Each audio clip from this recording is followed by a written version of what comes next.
Asalaamu calaykum waraxmatullaahi wabarakaatuhu dhammaan daawadayaasha nagu xiran meel walbo adduunka ka joogtaan isku soo noqod wanaagsan kusoo dhawaada muuqaal cusub. Muuqaalkan maanta idiin waxa uu ku saabsan yahay fanaanada Hodan Cabdiraxmaan iyo saygeeda fanaan Mursal Muuse oo si weyn loogu soo dhaweeyay Garowe Puntland, halkaasi oo ay maanta soo gaareen waxaana soo dhaweynta iskaga howlay shacabka reer Puntland iyo ururada bulshada, waxayna markii dambe madasha masraxa ka qaadeen heeso dhiirigelin ah. Sidaad muuqaalka fiidiyowga hoose idinkaga muuqda aad ka wada aragtaan, waa fanaaniinta Mursal Muuse iyo Hodan Cabdiraxmaan oo si waali ah loogu soo dhaweeyay Garowe Puntland, halkaasi oo ay in muddo ah joogi doonaan, waxaana boos ama dhul guri ah laga siiyay magaalada Boorama si ay inoo xaqiijiyeen dadyow ay isku dhow yihiin labada fanaan. Soo dhaweynta ballaaran ee loogu sameeyay Garowe أحسب لو دواء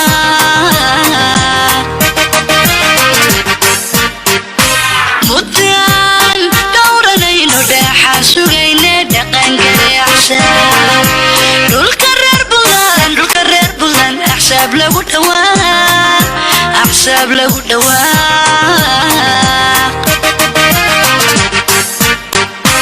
نبيه صحنا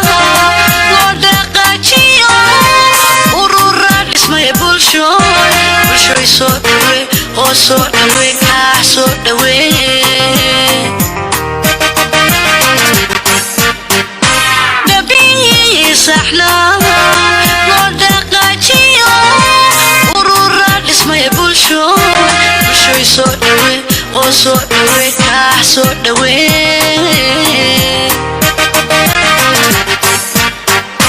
dhalinyaro kaco ka dhaxlo soo dhaweey ka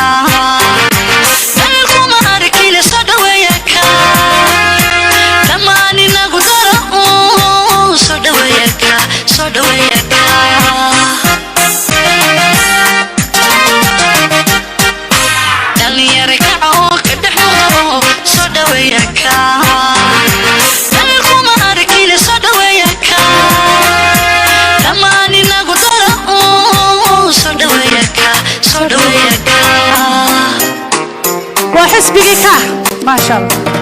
Mursal Muuse iyo Hodan Cabdiraxmaan ayaa laba lamaanaha haddana laba fanaaniin oo Soomaalida aad u wada taqaano. Labadan fanaan ayaa aad loogu xantaa in jacaylkooda iyo weliba lamaananimadooda ay soo martay wada dheer, iyadoo dagaal iyo hadal heen fara badan kadib ay iscalmadeen.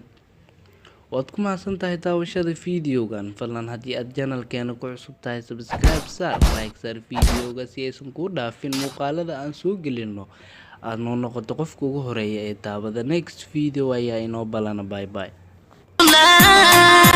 What a